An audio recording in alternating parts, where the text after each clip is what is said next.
নমস্কার, সবাই কেমন আছো? আশা করছি সবাই ভালো আছো। আর আমরা দেখো কী অবস্থায় আছি, টানা বৃষ্টি। আশা করছি সব জায়গাতেই এই বৃষ্টিটা হচ্ছে। 3 দিন পর ছাদে এলাম।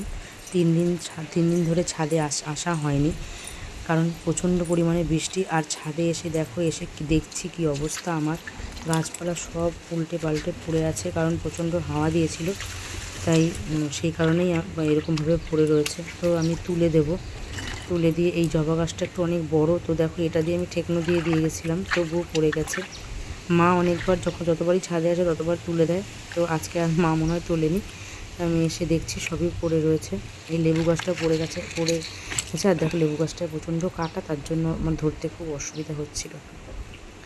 বৃষ্টিতে একদম কি অবস্থা। এই গাছটাও আমার এদিক ওদিক হয়ে গেছে। আসলে কি বলো তো, যেমন হাওয়া তেমন বৃষ্টি হচ্ছে। রোজ আসা হয়, তখন হয়তো দেখা হয় যে, কারণ আমি ছাদে আসলেই আগে আমার গাছগুলোকে দেখি। আর এইটাও দেখো বেঁকে একদম পড়ে গেছে। তো আমি মাটি দিয়ে চেষ্টা করছি যাতে একটু দাঁড় করিয়ে রাখার। আবার যখন রোদ উঠবে শক্ত হয়ে গেলেই ঠিক হয়ে যাবে। কিন্তু এখন তো ভেজা মাটি, তাই এরকম করে সব কাত হয়ে পড়ে যাচ্ছে। তাই আমি একটু মাটি চাপা দিয়ে দিচ্ছি। আর এখানে দেখো কী অবস্থা হয়েছে, এইখানটা থাকতে থাকতে আর বৃষ্টির জন্য টবগুলো সব নরম হয়ে গেছে। আর এটা অকারণেই দেখো ফেটে গেছে, কিন্তু তার উপরে একটা টব বসানো রয়েছে, ফেটে গিয়েছে। আর এই গাছটায় না শুয়োপোকা হয়েছে ছোটো ছোটো, তাই আমি মারছি। সবে কুড়ি এসছে, আর যদি এখন এই শুয়োপোকাগুলো কুড়িগুলো খেয়ে নেয় তাহলে আমার আর বৃষ্টি হবে না। এই বৃষ্টি হবে না বলছি, তখন আর আমার ফুলগুলো হতে দেবে না। এটা হচ্ছে রঙ্গন গাছ। আমি ঠিক বললাম কি না জানি না, তবে আমার মনে হচ্ছে এই গাছটার নাম রঙ্গন গাছ। প্রচুর দোপাটি ফুল গাছ হয়েছে জানো তো। দোপাটি ফুল গাছগুলো যে লাগাবো সেই সময়টা আর হচ্ছে না, যেহেতু আমার ছেলের এক্সাম চলছে। আমি যে সময় নিয়ে একটু এই দিকে সময় দেব, সেই সময়টা আমার ছেলের পড়ার দিকে দিলে সময় মানে কাজে লাগবে। তো সেই কারণে আর এখন আমি এই গাছের দিকে সময় দিতে পারছি না। তারপরে লাগাতার বৃষ্টি। আর দেখো বুঝতেই পারছো কীভাবে মেঘ এখনও করে আছে, একদম কালো হয়ে আছে। আবার মনে হয় বৃষ্টি নামবে, কি জানি এই বৃষ্টি কতদিন থাকবে বুঝতে পারছি না। মনে হয় বন্যা হবে এইবার, কিছুই বুঝতে পারছি না। তো যাই হোক, দেখো ওপরে গাছ ঠাছ দেখে সব ঠিকঠাক করে এসে নিচে চলে এসেছি, কারণ খাওয়া দাওয়াও তো করাতে হবে। ছেলে আর আমার শ্বশুরের জন্য খাবার করব, তো সব সবজি দিয়ে ভাত করব।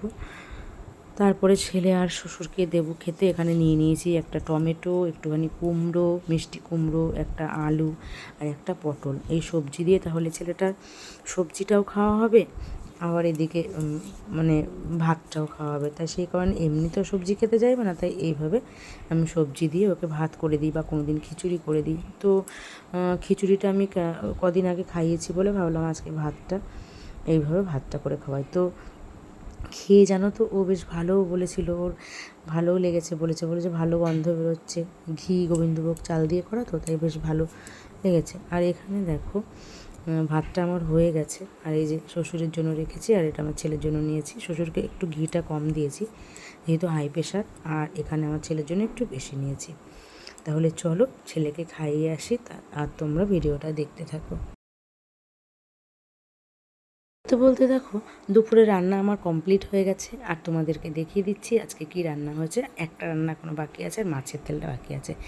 তো দেখো এখানে মাছের তেল ওই যে পেঁয়াজ দিয়ে করবো বলে কেটে রেখেছি, আর ওইখানে উচ্ছে আর কুমড়ো ভেজে রেখেছি। এখানে মাছের ঝোল, রুই মাছের ঝোল, আর এখানে আছে ওই চাল কুমড়ো শুক্তো, আর ওখানে আছে কুমড়ো আর উচ্ছেটা কেটে রেখেছি। তো কুমড়ো আর উচ্ছেটা ভেজে নেবো, তারপরে মাছের তেলটা ভাজবো। এখনও দুটোর পদ বাকি আছে। বেলা আমাদের মানে অনেকটাই হয়ে গেছে, আজকে দেরি করে বসিয়েছিলাম রান্নাটা, সে কারণে একটু দেরি হয়ে গেছে আর কি। তো বাবাকে খাওয়ানোর মতো তরকারি হয়ে গেছে।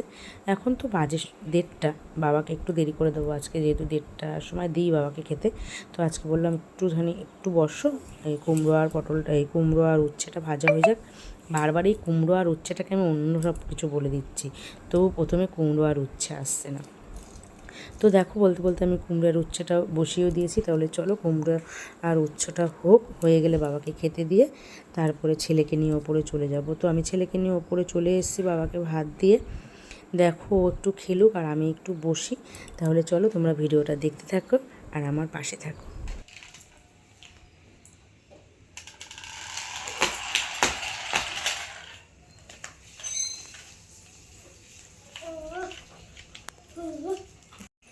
হাই ফ্রেন্ড, সারা সকাল থেকে কাজকর্ম সেরে রান্নাবান্না সেরে চলে এসেছি এখন একটু রেস্ট নিতে। আর ওই যে ছেলে ওখানে খেলছে, তোমরা দেখলেই, ওই যে ওখানে ওই যে দুষ্টুটা দেখো কেমন করছে। তো একটুখানি রেস্ট নিয়ে তারপরে ছেলেকে খাওয়াবো। ও এক্ষুনি একটা কলা খেলো, তাই একটু পরে খাওয়াবো। আজকে আর বাড়িতে ওর পড়ানো নেই, বাইরেও পড়ানো নেই, চারিদিকে চাও পরে কথা বলবো তোমার সঙ্গে, ঠিক আছে? তো চারিদিকে বৃষ্টি, আর বৃষ্টির জন্য জল জমে গেছে, তাই ওর ম্যামের বাড়িতে আজকে আর পড়া নেই।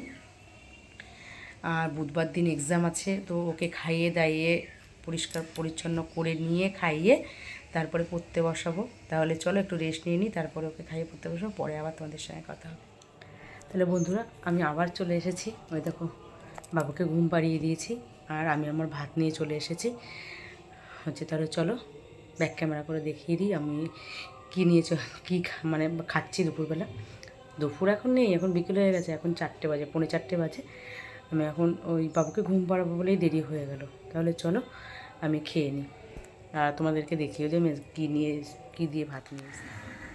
এখানে হচ্ছে উচ্ছে আলু ভাজা, উচ্ছে আর কুমড়ো ভাজা, আর এখানে সেই একটু মাছের তেল, আর ওখানে ওই চাল কুমড়ো শুক্তো, আর এখানে আছে কালকে করেছিলাম সে উচ্ছে বেগুন আর হচ্ছে আলু আর এই মাছের মাথা দিয়ে শুক্তো মতো, তো সেটাই খাবো। তাহলে চলো আমি খেয়ে আসি, খেয়ে একটু শোবো, তারপরে আবার দেখি কখন তোমাদের সামনে আসা যায়। তাহলে চলো টাটা। তো খেয়ে দিয়ে শুয়ে পড়েছিলাম, তারপরে দেখো বেরিয়ে গেলাম, ছেলেকে পড়তে দিয়ে এসেছিলাম, এখন আমি নিয়ে চলে আসছি বাড়িতে। আর দেখো এখানে গাছ পড়ে কী অবস্থা, গরিব মানুষ তাদের দোকানের ওপরে পড়েছে, জামা কাপড়ের দোকান, তো দোকান দুটো ভেঙে গেছে, দুটো দোকানের ওপরে পড়েছিল, দোকান দুটো ভেঙে গেছে এই পুজোর মুখে, কী অবস্থা ওনাদের। তো ভাগ্যিস দুটো মানে মানুষ ছিল না, ভোরবেলা পড়েছে গাছটা। আর এখন আমি ঘুম থেকে ঘুমিয়ে পড়েছিলাম, ছেলেকে খাইয়ে টাইয়ে নিয়ে আর তোমাদের সামনে আসা হয়নি। এখন এই পড়িয়ে বাড়ি নিয়ে যাচ্ছি, এখন গিয়ে তারপরে দেখা যাক কী হয়। তাহলে চলো ভিডিওটা আমি এখানেই শেষ করছি।